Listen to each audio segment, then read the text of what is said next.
ampirin olehmu ya Rasulullah, rumah saya akan menjadi berkah. Nabi yang datang Bapak Ibu, yang kalau bukan karenanya tidak ada langit bumi beserta isinya ini.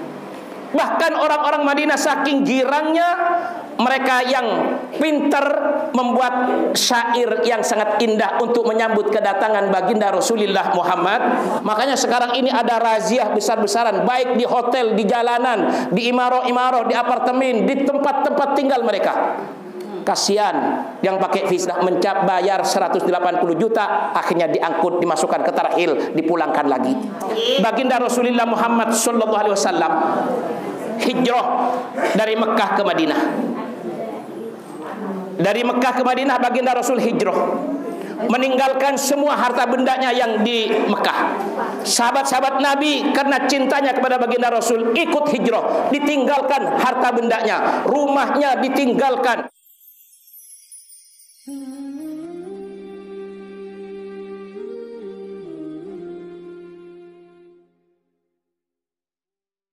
Bismillahirrahmanirrahim. Alhamdulillah alladzi asbahna bi nikmatil imani wal islam.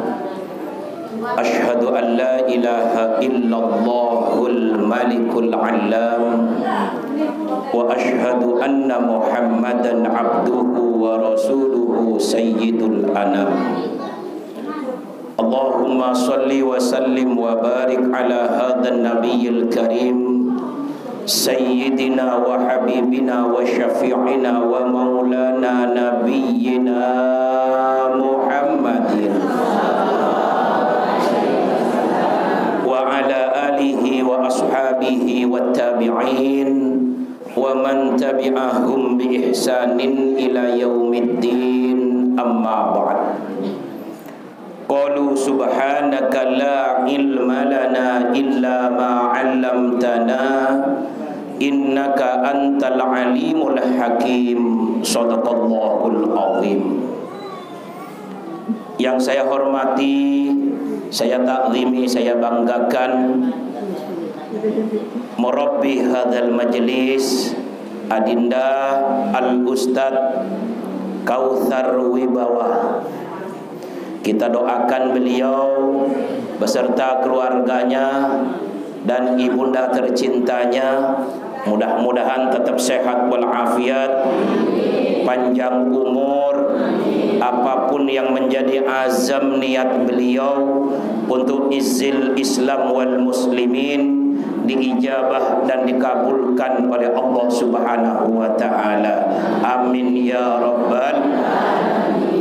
Para orang tua, para hujjat, para tokoh, baik tokoh agama, tokoh masyarakat, tokoh pemuda, tokoh wanita, Bapak Kadus, dan seluruh jamaah laki bini yang hadir pada kesempatan pagi hari ini, mudah-mudahan tetap sehat walafiat, istiqomah sampai akhir hayatnya.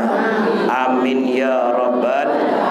Dan mudah-mudahan juga mendapatkan rizki dari manapun jalannya, yang banyak, yang baik dan yang halal, tentu untuk bekal ibadah kita kepada Allah Subhanahu wa taala. Amin ya rabbal.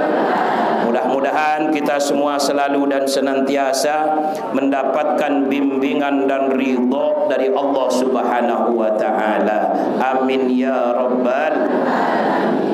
Salawat teriring salam semoga senantiasa tercurahkan kepada Habiban al-Karim Sayyidil Mursalin wa Khatamin Nabiyyin, baginda Rasulullah Muhammad sallallahu alaihi wasallam. Mudah-mudahan kita semua kelak di yaumil mahsyar mendapatkan syafaatul uzma, pertolongan yang agung dari Nabi kita Muhammad sallallahu alaihi wasallam, hingga mengantarkan kita semua masuk surga di belakang baginda Rasulullah Muhammad sallallahu alaihi wasallam. Amin ya rabbal. untuk menambah kecintaan kita kepada baginda Rasul, yang baginda Rasul juga cintanya luar biasa kepada tiang pelunggung sami. Mari bersama-sama bersolawat. Sallallahu ala Muhammad, sallallahu alaihi wasallam, sallallahu ala Muhammad, sallallahu alaihi wasallam. Ya Nabi, salam alaika. Ya Rasul, salam alaika. Ya Habib, salam alaika.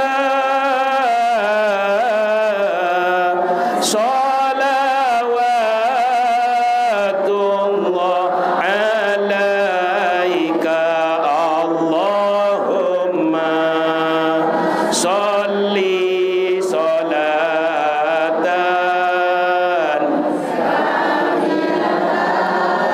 wa sallim salaman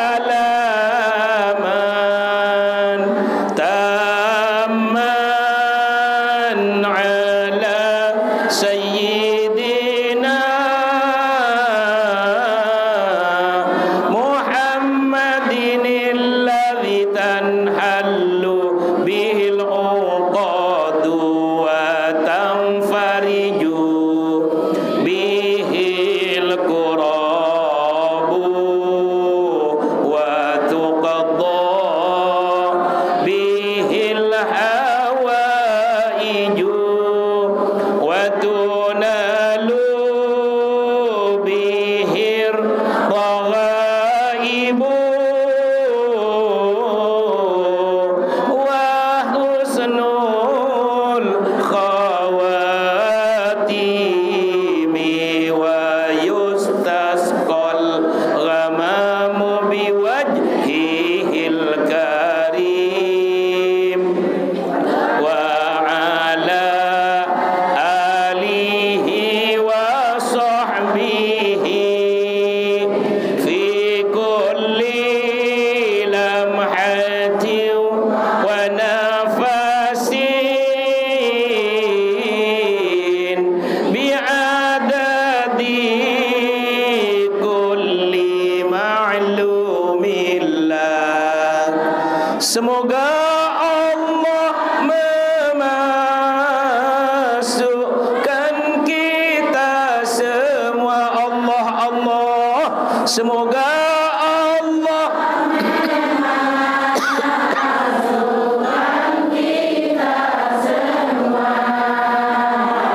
dalam rombongannya Muhammad nabinya, dalam rombongannya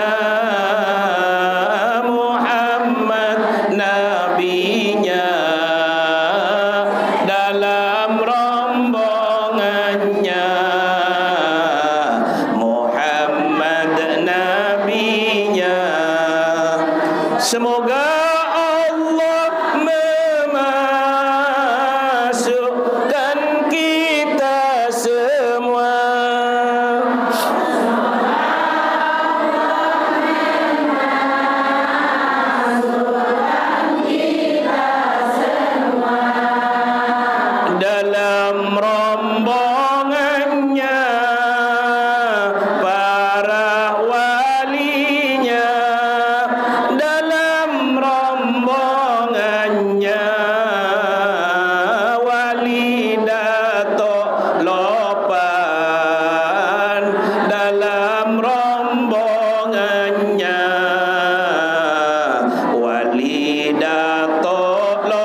ahlus sunnah wal jamaah.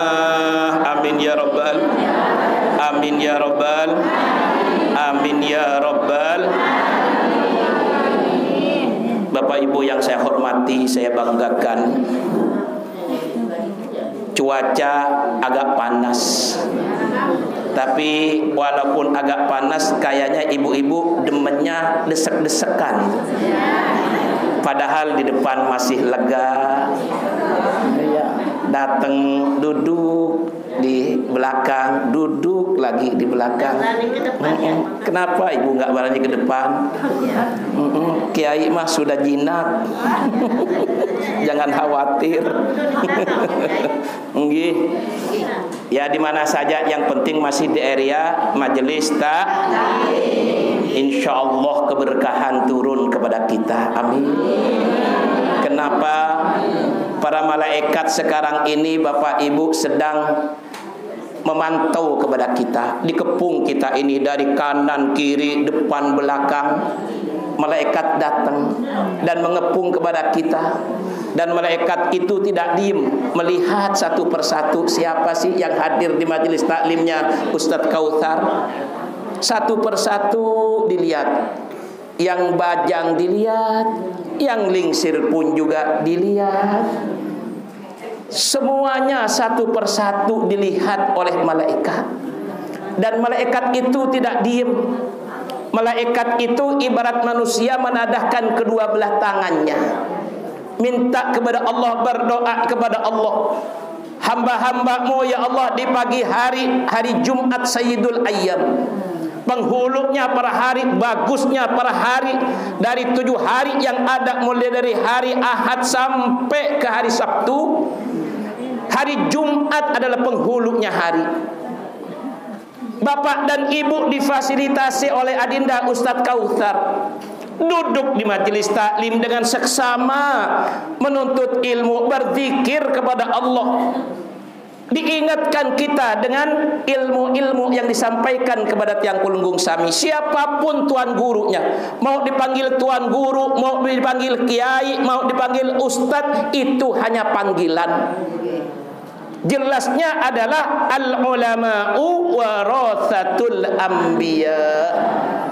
Semua ini dari panggilan tuan guru, buya, kiai, ustadz, itu semua adalah ulama yang Allah titipkan ilmu kepada mereka, kepada beliau-beliau ini. Dan mereka inilah yang disebut pewaris dari baginda Rasulullah Muhammad. Ibu bapak dilihat oleh malaikat satu persatu.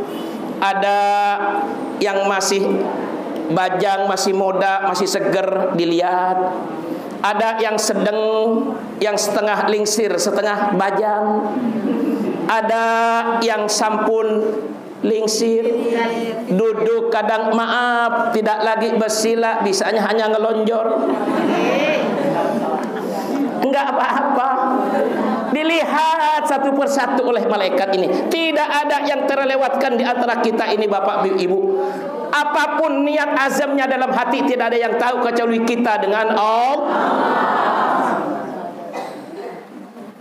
Dilihat oleh malaikat, dan malaikat ini menadahkan tangannya kepada Allah. Ya Allah, ya Rabb, hambamu sekarang duduk di majelis taklim, di majelis zikir ya Allah, yang merupakan satu taman dari taman-taman surga-Mu ya Allah. Ampuni dosa-dosa mereka ya Allah. Amin. Berikan keberkahan kepada mereka ya Allah. Berikan ketenangan kepada mereka ya Allah. Berikan rizkinya kepada mereka ya Allah, agar mereka tetap istiqomah sampai akhir hayatnya di dalam ibadah kepada Engkau ya Allah. Termasuk kalau seandainya maaf sedang galau, didoakan oleh malaikat agar galaunya hilang. Termasuk yang gak punya suami, yang gak punya suami, mudah-mudahan ya Allah cepat dapat jodoh ya Allah. Ada yang jadi imam ya Allah. Begitu juga yang bapak-bapak yang gak punya istri.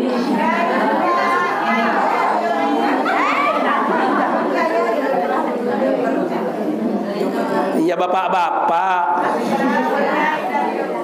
Kok saya? Mudah-mudahan juga diberikan jodoh ya Allah, amin. Punya rumah tangga yang sakinah, mawaddah, warahmah ya Allah. Damai, tentram, bahagia ya Allah. Penuh dengan lindungan Allah Subhanahu. Sebab Bapak Ibu, orang hidup di dunia ini bukan karena banyaknya kepeng, luwek kepeng atau diarak kepeng. Tenangnya jiwa itu. Tenangnya jiwa itu adalah ketika kita ini terus dan terus beribadah kepada Allah dengan maksimal. Orang banyak uang tapi kadang hidupnya enggak tentram. Hidupnya galau. Kenapa? Yang ada di otaknya yang hanya dipikirkan adalah uang, dan uang. Tapi kita Bapak Ibu, walaupun pas-pasan uang kita, tapi ada, alhamdulillah, mau datang ke pengajian, alhamdulillah ada, sudah niat azam dari rumah, saya mau berinfak, bersedekah nanti di majelis taklimnya Ustadz Kautsar, nggak banyak yang saya bawa, ya Allah, cuman 200.000. Alhamdulillah.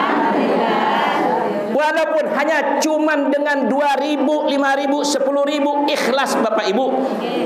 Ini yang menyebabkan kita ini tenang dalam hidup. Kenapa? Allah yang kasih tahu dalam Al-Quran, khudh min amwalihim shadaqatan tutahhiruhum wa tuzakkihim biha. Ambillah dari hartamu itu sebagai sedekah, sebagai infak, sebagai pemberian. Tadi disampaikan oleh beliau, anak yatim perlu disantuni, perluasan majelis taklim dan renovasi terus dijalankan, dikerjakan. Dari siapa? Dari kita untuk kita. Ketika kita ambil dari harta benda kita sebagai infak sedekah, maka satu, tutahhiruhum, Allah bikin suci kepada kita. Jasad kita suci, rohani jasmani kita suci, harta benda kita juga suci, bahkan jaminannya dari Allah, wa tuzakkihim biha, Allah bikin kaya kepada orang yang berinfak, bersedekah. Amin. Amin. Ya Rabbal. Bukan berarti maaf ketika ngaji tadi disampaikan oleh Ustadz Kautsar, oh di majelis taklimnya Ustadz Kautsar ini selalu uang dan uang. Tidak. Ini memfasilitasi kepada kita.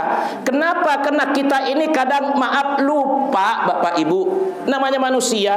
Saya tanya, coba maaf jawab dengan jujur. Ketika Bapak Ibu ke Dermaji, di situ ada Alfamart, ada Indomaret. Bawa kepeng 200-300 ribu, sedikit apa banyak? Sedikit. Tuh. Sedikit apa banyak? Sedikit 300 ribu. Kena ngambil ini, begitu nyampe di kasir, oh ternyata sudah 360 ribu. Uang cuma bawa 300, berarti sedikit kita bawa uang. Bapak Ibu ke epicentrum, ke Mataram, karena mau lebaran. Biasalah yang namanya lebaran nggak di mana, nggak di Jakarta, nggak di Lombok, sama. Punya tuntutan dari anak-anak kita bagaimana supaya dibelikan yang namanya pakaian baru. Bawa uang 500 sampai 1 juta, kira-kira maaf sedikit tapi banyak? Sedikit. Giliran Bapak dan Ibu datang ke pengajian seperti sekarang, maaf, 1.000 maaf. Bawa uang 100.000. Kira-kira banyak apa sedikit? Nah, disitulah Pak Bu perbedaannya. Urusan perut, urusan ujung-ujungnya ke WC, 300, 500 sampai 1 juta sedikit. Tapi giliran datang ke majelis taklim, bawa duit pecahannya 100.000, 50.000, 20.000, 10.000, 5.000, 2.000. Maaf, ketika fastabiqul khairat, untuk berlomba-lomba menuju kebajikan, yang mana yang diambil? Yang 100.000, yang 50.000, yang 20.000, yang 10.000,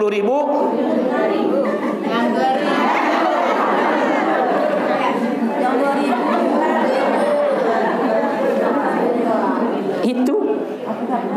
Oh, kita mah sering mendengar kalau Kepingin kaya, perbanyak berinfak dan bersedekah. Tapi maaf, namanya manusia, di hatinya masih ada yang namanya rasa pelit, lit. Iya kan?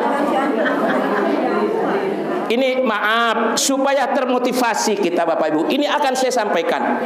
Baginda Rasulullah Muhammad SAW hijrah dari Mekah ke Madinah. Dari Mekah ke Madinah baginda Rasul hijrah, meninggalkan semua harta bendanya yang di Mekah.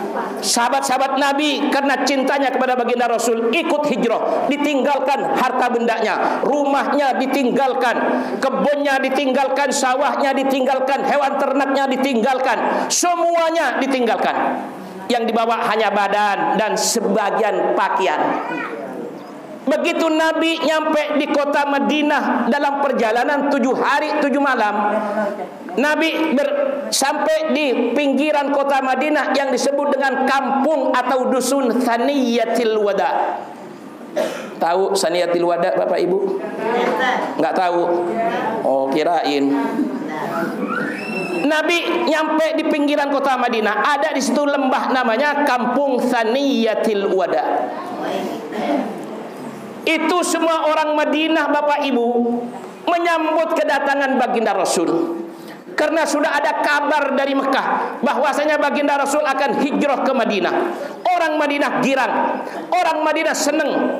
Bahkan orang-orang yang dakhif, kalau kata bahasa kerennya, orang-orang yang kaya, yang punya kelebihan harta, masak dengan masakan yang lezat, rumahnya yang bagus, dicat, diapain, diornamin, disiapkan tempat tidur untuk istirahatnya baginda Rasul. Hampir rata-rata orang Madinah itu menyambut kedatangan baginda Rasulullah Muhammad dengan harapan apa? Baginda Rasul mampir ke rumah dia yang disiapkan makanan yang sangat lezat dan tempat istirahat yang bagus. Dan mereka mengatakan, ya Rasulullah, nanti kami berharap engkau ini mampir di rumahku. Ampirin olehmu ya Rasulullah, rumah saya akan menjadi berkah. Nabi yang datang Bapak Ibu, yang kalau bukan karenanya tidak ada langit bumi beserta isinya ini. Bahkan orang-orang Madinah saking girangnya, mereka yang pintar membuat syair yang sangat indah untuk menyambut kedatangan baginda Rasulullah Muhammad. Hafal insyaallah nggih. Tala'al badru alaina min thaniyatil wada' wajaba syukru alaina ma da'a lillahi da. Ini saja dulu. Apa kata orang Madinah? Tala'al badru alaina, telah terbit bulan purnama. Siapakah bulan purnama tersebut? Adalah baginda Rasulullah Muhammad. Bahkan di dalam qasidah yang lain dalam kitab berjanji itu dikatakan, anta syamsun anta badrun anta nurun fauqa nurin. Engkau ini wahai Rasulullah adalah matahari yang terbit untuk menyinari kita semua. Kalau matahari hanya memberikan panas, tapi baginda Rasul walaupun beliau di atas segala-galanya akan memberikan kesejukan kepada hati hambanya Allah Subhanahu wa ta'ala. Contoh kita ini Bapak Ibu disinari oleh matahari, tapi dengan datangnya baginda Rasul, diutusnya baginda Rasul, kita jadi umatnya baginda Rasul, terasa sejuk hati kita. Amin. Amin. Amin. Bahkan anta badrun, engkau ini ya Rasul adalah bulan purnama yang menerangi kegelapan malam. Matahari ini Bapak Ibu sekarang ini, kalau baginda Rasul jalan, matahari ini enggak mau menyinari tubuhnya baginda Rasul. Malu kata matahari, tidak mampu saya ini menyinari tubuhnya baginda Rasulullah Muhammad. Kenapa? Karena baginda Rasul adalah nurun fauqa nurin, cahaya di atas cahaya. Tidak mampu matahari ini menyinari tubuhnya baginda Rasul. Setiap baginda Rasul itu berjalan di tengah teriknya panas matahari, awan selalu menaungi baginda Rasulullah Muhammad. Coba. Bahkan baginda Rasul menerangi kegelapan malam dengan apa? Dengan cahaya Islam, dengan cahaya iman, dengan cahaya ihsan. Tuh. Makanya orang Madinah itu mengatakannya, Tola'al badru alaina, telah terbit bulan purnama di tengah-tengah kita. Siapa kegerangan? Adalah baginda Rasulullah Muhammad. Wajib syukru alaina ma da'a lillahi da'. Wajib bagi tiang pelunggung sami ini bersyukur kepada Allah dengan datangnya baginda Rasulullah Muhammad sallallahu alaihi wasallam sebagai utusan Allah, yang beliau ini nantinya akan berdakwah tentang syariat Islam yang diemban oleh baginda Rasulullah Muhammad. Tuh. Makanya orang-orang Madinah mempersiapkan makanan, tempat agar mereka ini disinggahi rumahnya oleh baginda Rasul. Karena saking banyaknya baginda Rasul, itulah adilnya baginda Rasul.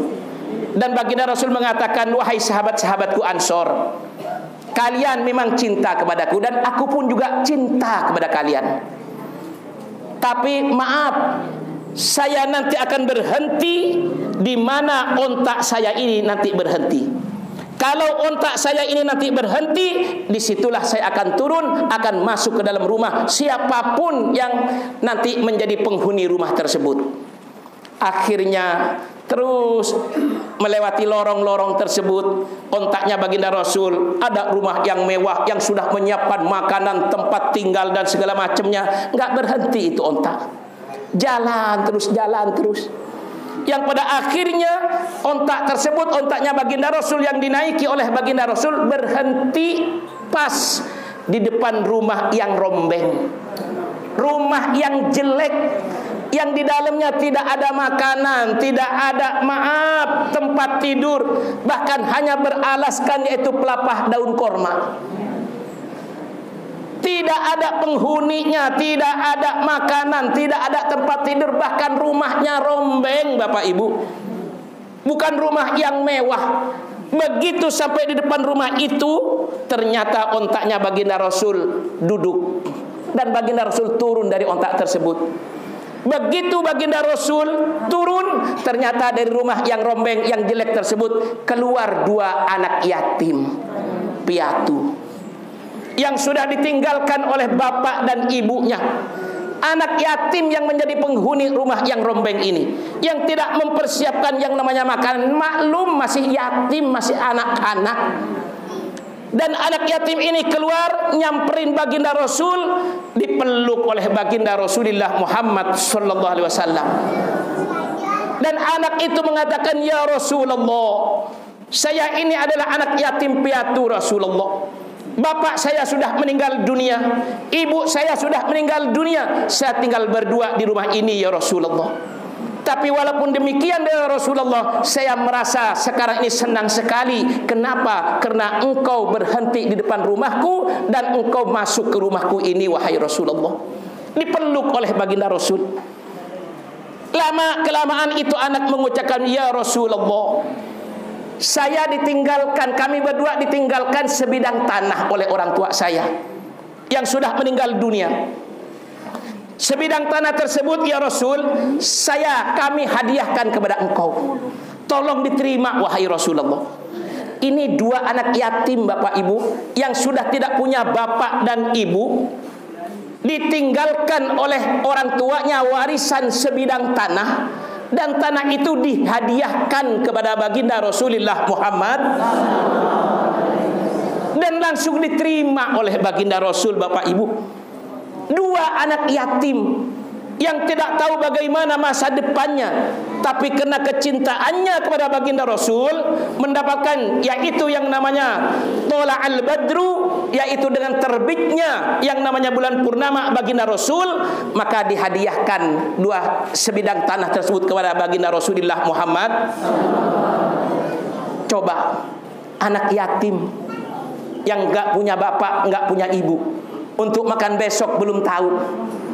Dia hanya punya sebidang tanah peninggalan dari orang tuanya, dikasih hadiah kepada baginda Rasul. Karena baginda Rasul nggak boleh menerima zakat, nggak boleh menerima sedekah. Khusus untuk baginda Rasul. Baginda Rasul bisanya hanya menerima hadiah.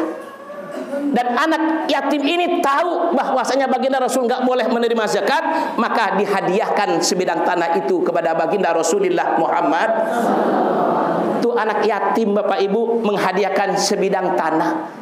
Kita yang bukan anak yatim, sudah berapa banyak tanah yang diwakafkan ke majelis taklim, ke pondok pesantren, di Arak tuh. Makanya ini sungguh sangat luar biasa. Begitu Nabi menerima hadiah dari anak yatim tersebut sebidang tanah, langsung oleh baginda Rasul diukur dan kemudian dibangunlah oleh baginda Rasul masjid. Bukan dibangun tempat tinggal oleh baginda Rasul. Masjid pertama kali nyampe di pinggiran kota Madinah, karena dikasih hadiah sebidang tanah oleh anak yatim, maka Nabi membangun sebuah masjid yang sekarang dinamakan dengan Masjid Quba. Itu hadiah dari anak yatim. Kita bukan anak yatim. Sudah berapa masjid yang kita bangun? Diminta sumbangan saja kadang.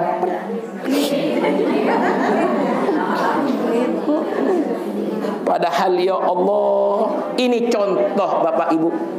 Makanya Nabi mengatakan, salatan fi masjidil Quba ka umratin. Orang yang pernah sholat di Masjid Quba ini, baik itu sholat fardu maupun sholat sunnah, ka umratin, pahalanya seperti berumrah. Tuh saking mulianya yang namanya masjidku, karena ya hadiah dari anak ya kita menunaikan ibadah haji, kita menunaikan ibadah umroh, pastinya city tournya di Madinah ke Masjid Quba pertama. Sekedar sholat duha di sana atau sholat tahiyatul masjid di sana. Kenapa? Karena pahala menunaikan, mendirikan sholat di Masjid Quba, pahalanya seperti berumroh. Amin. Amin. Ya Rabbal. Mudah-mudahan Allah kasih rizki kepada kita. Amin. Kita bisa berinfak, bersedekah. Amin. Ya Rabbal. Itulah baginda Rasul, Bapak Ibu. Makanya baginda Rasul begitu nyampe di Madinah, di bulan Dzulqa'dah ini Nabi didatengin oleh dua sahabat. Di antaranya yang pertama datang adalah sahabat muhajir, sahabat yang hijrah dari Mekah ke Madinah dan menetap di Madinah. Dan yang kedua yang datang kepada baginda Rasul adalah sahabat Ansor, yaitu asli penduduk Madinah yang menolong kepada sahabat-sahabat muhajir. Ini sahabat Ansor ini, Bapak Ibu, saking rahimnya, saking mulianya hati orang-orang sahabat Ansor ini yang asli penduduk Madinah. Kan yang namanya hijrah itu nggak bawa harta benda, hanya badan yang dibawa. Begitu sampai di Madinah, sahabat Ansor ini menerima teman-teman saudara-saudaranya, yaitu yang hijrah tersebut, kalau punya tanah atau yang dibilang kebun kurma, itu katakanlah 10 are. Yang 5 are untuk dirinya, 5 are dihadiahkan, dikasih kepada sahabat muhajir, supaya hidupnya setara. Itu luar biasanya orang Madinah. Saya pernah punya pengalaman. Tahun 1989 saya di Madinah. Waktu itu bulan suci Ramadan. Saya jalan dari tempat saya tinggal di Madinah itu, dari Syugoh yang saya sewa. Saya mau buka puasa di Masjid Nabawi di Madinah. Karena sudah setengah 6, jam 6 itu azan maghrib. Saya jalan santai dengan teman saya bertiga. Di tengah perjalanan itu, karena perjalanan sekitar 15 menit, saya menelusuri lorong-lorong yang ada di Madinah, mau ke Masjid Nabawi. Ternyata Bapak Ibu, ada sekelompok di sana itu bapak-bapak yang sudah mendirikan kemah dan kemudian buka bersama dengan handai tolan kerabatnya, dengan teman-temannya. Saya melewatin itu. Saya ditarik tangan saya dengan teman-teman itu. Ya waladi, kata mereka, wahai anakku, hayya nafdur ma'an, ayo kita buka bersama di sini. Enggak boleh. Buka dulu di sini, baru nanti ke Masjid Nabawi. Kami pun juga mau ke sana. Yang penting kita makan bersama, keberkahan akan turun kepada kita. Subhanallah, kenal kagak? dipaksa untuk duduk untuk buka bersama dengan mereka. Itu orang Madinah. Dan pernah saya bertanya, ada yang mengendarai, yaitu kalau di sini mobil domong, pick up. Saya bertanya, Fentorik ila Jabal Uhud. Saya tanya, di mana jalan untuk menuju ke Jabal Uhud? Itu dia ada di dalam mobil. Ternyata pintu mobilnya dibuka, dia turun. Saya dipegang tangan saya. Hada Torik ila Jabal Uhud. Dia turun dari mobilnya, nuntun saya, ini jalan menuju ke Jabal Uhud. Itu orang Madinah. Saking rahimnya orang Madinah. Oh, kalau kita ditanya, seumpama di jalan, di Darmaji, saya lagi naik mobil, mana jalan mau menuju ke Bakan, ke Ustadz Kautsar? Paling bilang nggak tahu, iya kan? Iya, kalau nggak dari dalam mobilnya, oh itu lurus. Perempatan itu lurus ke kanan. Nah, di situ nanti mentok, ada pertigaan, belok ke kanan sedikit. Nah, di situ ada musholanya Ustadz Kautsar. Dikasih tahu begitu. Tapi orang Madinah ini, Bapak Ibu, kalau ditanya, dia turun dari mobilnya, dia menunjukkan itu jalan menuju ke Jabal Uhud. Subhanallah. Itu rahimnya orang-orang Madinah. Maka disebut dengan sahabat Ansor, sahabat yang menolong kepada sahabat-sahabat Muhajir. Nah, dua sahabat ini datang kepada baginda Rasul, dan mereka ini bertanya kepada baginda Rasul, ya Rasulullah, ayyu a'malin ahabbu ilallahi wa rasulihi. Pertama yang datang dari sahabat Muhajir mengatakan, bertanya kepada baginda Rasul, amal apa yang paling disukai oleh Allah dan engkau juga suka kepada amal tersebut? Nabi menjawab kepada sahabat Muhajir dengan 3 jawaban. Apa yang pertama kata Nabi ketika ditanya tentang amal yang paling disukai oleh Allah dan Rasulnya? Yang pertama kata Nabi, al-imanu billahi wal yaumil akhir. Beriman kepada Allah, mantapkan imanmu itu kepada Allah, dan juga beriman kepada hari kiamat. Karena ini adalah modal kita, Bapak Ibu. Iman mantapkan kepada Allah. Dengan amal, dengan iman tersebut kita bisa mengucapkan dengan lisan. Dengan iman tersebut kita bisa membenarkan dengan hati. Dengan iman tersebut, alhamdulillah, kita bisa datang ke pengajian a'malu bil arkan. Alhamdulillah. Dengan iman kita bisa beribadah yang lain-lainnya, karena iman kita mantap kepada Allah. Dan yang kedua kata Nabi, iman kepada hari kiamat. Kenapa? Karena kita ini nggak selamanya hidup di dunia. Suatu saat nanti kita akan meninggal. Kapan? Nggak ada yang tahu. Silahkan bapak-bapak dan ibu-ibu berjuluk. Tiang mah nyusu nanti belakangan. Kan menurut saya. Cuman menurut ibu-ibu, oh Pak Kiai mah yang belakangan, tiang yang duluan. Iya kan? Tidak ada yang tahu, Bapak Ibu. Makanya iman bahwasanya kematian itu datang. Al-mautu masiratul ula ilal akhirah. Yang namanya kematian itu perjalanan start pertama untuk menuju ke alam akhirat. Berapa lama di dalam kubur? Gak ada yang tahu. Sampai nanti nunggu hari kiamat, Bapak Ibu. Padahal kuburan itu, ya Allah, al-qabru dayyikun wal qabru zulmun. Kuburan itu peteng, diarak dilen, diarak cahaya. Wal qabru dayyikun, dan kuburan itu sempit. Maaf, apa alas tidur kita di dalam kubur? Tanah kan? Tanah. Kalau yang sekarang kita tidurnya di mana? Di spring bed. Ya kan? Kadang beli spring bed yang harga 2 juta, 3 juta masih kurang empuk. Oh, itu mah untuk anak. Karena Louis Kepeng mau beli spring bed yang harganya 15 juta, dibeli. Kenapa? Arak kepeng. Itu masih kurang enak. Iya kan? Tapi dalam kubur, apa alasnya? Ibu nanti meninggal dunia bawa spring bed ke dalam kubur. Disiksa oleh malaikat mungkar dan malaikat nakir. Enggak ada. Walaupun presiden, menteri, orang yang kaya raya, tidak ada yang bawa yang namanya spring bed ke dalam kubur. Hanya beralaskan tanah, Bapak Ibu. Coba, itu menunggu nanti sampai hari kiamat.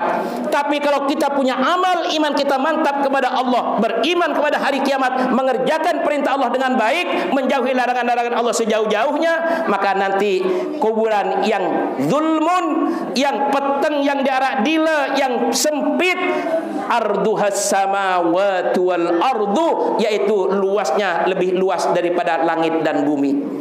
Kenapa dapat nikmatil kubur, kenikmatan dalamku? Semua itu karena amal di antaranya. Yang mau ngaji alhamdulillah. Yang kedua, Nabi ketika ditanya tentang amal yang paling disukai oleh Allah dan Rasulnya, as-sholatu ala waktiha, sholat tepat pada waktunya. Jangan ditunda-tunda, kecuali sedang tolabul ilmi, sedang menuntut Kalau sedang menuntut ilmu, karena dengan ilmu itu kita bisa beribadah dengan benar, boleh ditunda sejenak. Katakanlah sholat duhur sekarang jam 12.10 menit. Kita masih ngaji, selesai jam 12:30 atau jam 1, boleh. Kenapa? Karena sedang menuntut ilmu, tata cara kita untuk beribadah kepada Allah. Tapi kalau gara-gara luwe pegawian Bapak Ibu, tidak boleh.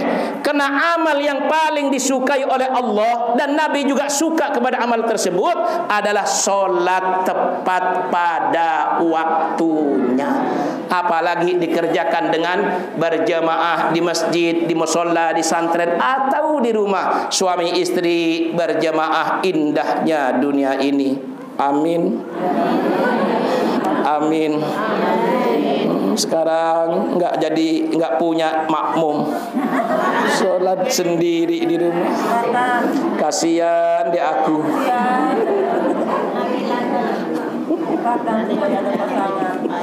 Subhanallah. Doain gih mudah-mudahan yang terbaik dalam hidup ini. Amin. Amin. Yang ketiga, ketika Nabi ditanya tentang amal yang paling disukai oleh Allah dan Nabi juga suka kepada amal tersebut, yang ketiga kata Nabi, al-hajjul mabrur, yaitu haji yang mabrur. Ini saudara-saudara kita sekarang sudah berada di Madinah, sebagian sudah gelombang pertama sudah pindah ke Mekah. Mereka menunaikan ibadah haji sambil nunggu nanti datangnya wukuf, karena al-hajju Arafah. Yang namanya haji itu ketika wukuf di padang Arafah. Kapan itu? Tanggal siwa bulan Dzulhijjah. Sehari sebelum melaksanakan Idul Adha itu wukuf di padang Arafah. Tapi sekarang lagi ketat-ketatnya di Arab Saudi. Ibu kalau ditakdirkan oleh Allah, selain haji yang reguler, reguler yang setoran haji itu ENH, yang nunggu sampai sekian puluh tahun, sekian belas tahun, itu namanya haji reguler. Dengan biaya itu mencapai 56.300.000. Pemerintah mensubsidi. Kenapa? Karena uang kita sudah disetorkan dan dimuamalahkan, sehingga ditambah oleh pemerintah. Yang kedua, haji ONH plus, sama visanya juga visa haji, cuman yang plus ini nanti di sananya bintang 5, bintang 4 minimal. Itu pun juga nunggu 5 sampai 7 tahun.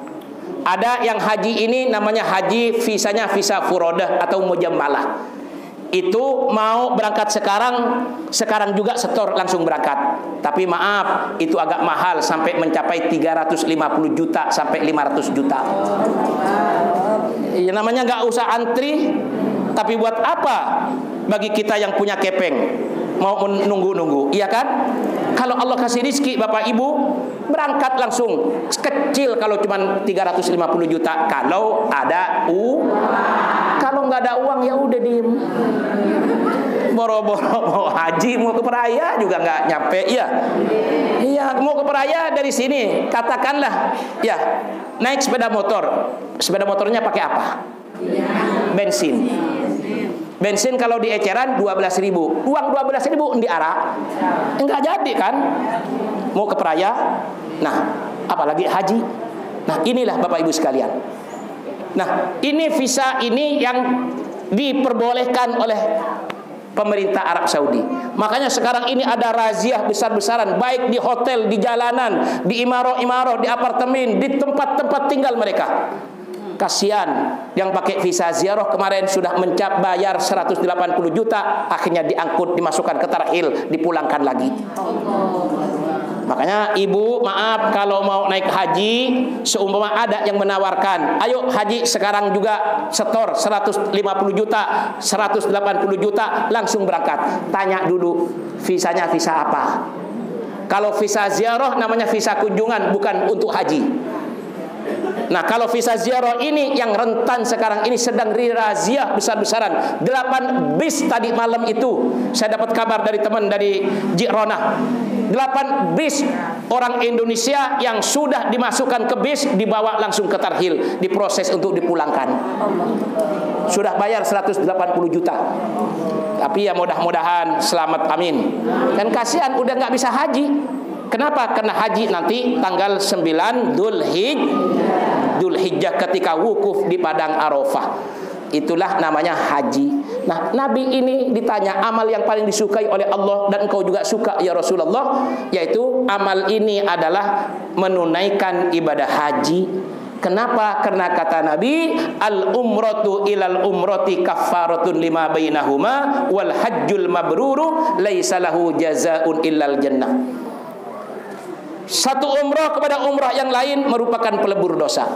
Dan haji yang mabrur itu tidak ada balasan yang pantas baginya kecuali surganya Allah. Makanya kita berbondong-bondong Bapak Ibu, kalau Allah kasih rezeki ingin menunaikan ibadah haji, minimal ibadah Kenapa ketika nyampe di Mekah menatap wajah kita ke Ka'bah itu Bapak Ibu sudah rontok berguguran dosa-dosa kita. Baru menatap Ka'bahnya, belum tawafnya, belum sa'inya, belum yang lain-lainnya.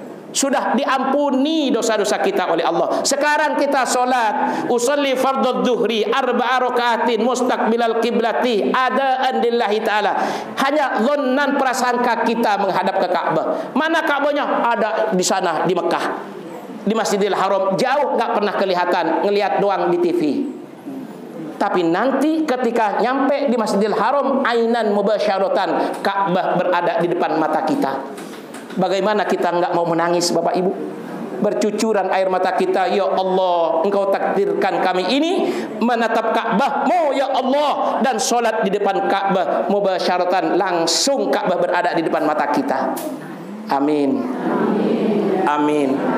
Ya Rabbal Ara kepeng Ara alhamdulillah, kumpulin ibu, insyaallah berangkat, amin. Saya maaf azam niat di hati ini, saya ingin menunaikan ibadah haji tahun depan. Kepeng di Ara, cuma saya minta kepada Allah, Allah Maha Kaya kok. Makanya insyaallah yang jadi istri saya nanti saya bawa menunaikan ibadah haji itu, amin. Amin. Ya bukan ngapusin, hanya merangsang. Ya, mudah-mudahan Allah kasih jodoh, amin. Ya Rabbal. Yang kedua, yaitu sahabat Ansor datang kepada Nabi, pertanyaannya sama. Padahal sahabat Muhajir ini datang bertanya itu, dan sahabat Ansor juga bertanya itu, masih didengar oleh sahabat Muhajir, belum pulang. Bertanya kepada baginda Rasul, ayu a'malin ahabbu ilallahi wa rasulihi ya Rasulullah. Amal apa yang paling kau suka dan Allah juga suka kepada amal tersebut? Ternyata Nabi menjawab dengan 3 jawaban juga. Kalau tadi Nabi pertama menjawab dengan al-imanu billah wal yaumil akhir, beriman kepada Allah, beriman kepada hari kiamat. Yang kedua, as-sholatu ala waqtiha, salat tepat pada waktu. Dan yang ketiga, al-hajjul mabruru, yaitu haji yang Nah, begitu sahabat Ansar bertanya kepada Nabi, amal apa ya Rasul yang paling dicintai, disukai oleh Allah dan kau juga suka kepada amal tersebut? Nabi menjawab dengan 3 jawaban yang berbeda. Apa kata Nabi yang pertama? Yang pertama, amal yang paling disukai oleh Allah dan aku juga suka kepada amal tersebut. Yang pertama, kepada sahabat Ansar kata Nabi, birrul walidain, berbuat baik kepada kedua orang tua. Bikin orang tua kita tersenyum Bapak Ibu. Waktu kita masih anak-anak dulu, kita kadang membangkang kepada orang tua kita, kadang kita durhaka kepada orang tua kita. Sekarang sebaliknya kita yang jadi orang tua. Betapa sakitnya hati kalau anak kita durhaka kepada kita, membangkang kepada kita. Betul? Makanya ibda binafsik, mulai dari diri kita Bapak Ibu. Bagaimana walaupun orang tua kita sudah meninggal dunia, apalagi yang masih hidup, bikin tersenyum orang tua kita dengan birrul walidain, berbuat baik kepada kedua orang tua. Ini Bapak Ibu dicontohkan oleh Nabi Ismail alaihi salam. Nabi Ismail Bapak Ibu, ketika Nabi Ibrahim itu meninggalkan Nabi Ismail dengan Siti Hajar di lembah Bekah. Namanya Bekah dulu, sekarang jadi Makkah. Di situ hidup berdua Siti Hajar dengan Nabi Ismail. Begitu menginjak remaja, baru Nabi Ibrahim dari Palestina pulang ke Mekah, nengok anaknya yang ada di Mekah dan istrinya yang ada di Mekah. Begitu nyampe di Mekah, baru nyampe pagi hari malam harinya mimpi yang diabadikan oleh Allah dalam Al-Quran. Falamma balagha ma'ahu sa'ya qala ya bunayya inni ara fil manam anni adbahuka fanzur madza tara. Qala ya abati fa'al ma tu'maru satajiduni insyaallahu minas sabirin. Begitu nyampe lagi sayang-sayangan, lagi kangen-kangenan dengan anak istri beliau, Nabi Ismail sudah menginjak remaja. Tahu-tahu dapat mimpi Nabi Ibrahim. Falamma balagha ma'ahu sa'ya. Ketika Nabi Ismail sudah bisa membantu kedua orang tuanya, qala ya bunayya, wahai anakku Ismail, kesini nak, aku dapat mimpi dari Allah. Inni ara fil manam anni azbahuka. Aku diperintahkan oleh Allah anakku untuk menyembelihmu. Padahal sayangnya aku kepada engkau luar biasa. Dan baru kita ketemu, sudah lama enggak bertemu. Aku kangen betul kepada engkau wahai anakku. Tapi ini adalah perintah dari Allah. Perintah ini saya disuruh menyembelihmu. Bagaimana menurutmu wahai anakku? Anak yang selalu berbakti kepada orang tuanya mengatakan, qala ya abati fa'al ma tu'maru. Silahkan ayahanda. Walaupun nyawa ini harus dipertaruhkan untukmu, tapi karena itu adalah perintah Allah dan saya akan taat kepada Allah, berbakti kepada engkau wahai ayahanda. Silahkan kerjakan, potong lehernya Ismail ini sebagai bakti saya kepada engkau. Coba, ini Nabi Ismail. Coba kalau kita punya anak, dipanggil, hai anakku, mau saya potong engkau karena dapat perintah. Kira-kira gimana anak kita? Kabur, ngacir. Iya. Tapi ini anak yang berbakti kepada orang tuanya, taat kepada Allah, maka silahkan. Ya abatif al, kerjakan, satajiduni insyaallah minas sabirin. Engkau akan menemui aku Ismail menjadi anak yang sabar. Subhanallah. Makanya karena kesabaran Nabi Ibrahim dan kerelaan kurbannya Nabi Ibrahim dan Nabi Ismail kepada anaknya, maka disyariatkan kita untuk menyembelih hewan kurban. Kapan? Nanti, yaitu tanggal 10 Dzulhijjah atau yang disebut dengan Yaumun Nahar, yaitu hari nahar atau Idul Adha. Bahkan sampai 3 hari setelah Idul Adha, yaitu Ayyamut Tasyrik, tanggal 11, 12, 13. Nah, sudah siap untuk berkorban? Sampun? Apa hanya korban perasaan saja? Ini Nabi sampaikan Bapak Ibu, man kana lahu sa'ah walam yudhi fala yuqarribanna musallati, kata Nabi. Orang yang punya keluasan rizki, artinya diberikan rizki oleh Allah, ada sisanya dari belanja, dari makan sehari-hari, dari keperluan sehari-hari, masih ada di tabungan atau enggak ditaruh di bawah bantal, tapi tidak mau membeli hewan korban, sekedar beli kambing. Berapa harganya kambing? 2 juta, 2 juta setengah, 3 juta. Atau mau 7 orang patungan, bisa menjadi seekor sapi. Tapi orang itu punya keluasan rezeki tapi enggak mau untuk berkurban. Maka apa kata Nabi? Fala yuqarribanna musallati, maka jangan dekat-dekat kepada tempat sholatku. Maka dari itulah Bapak Ibu, kalau Allah kasih rizki kita Insya Allah di sini difasilitasi oleh Ustadz Kautsar. Insya Allah, mau itu kambing, mau itu sapi, mudah-mudahan Allah berikan rizki kepada kita. Amin ya Rabbal. Itulah bentuk anak baktinya kepada orang tua.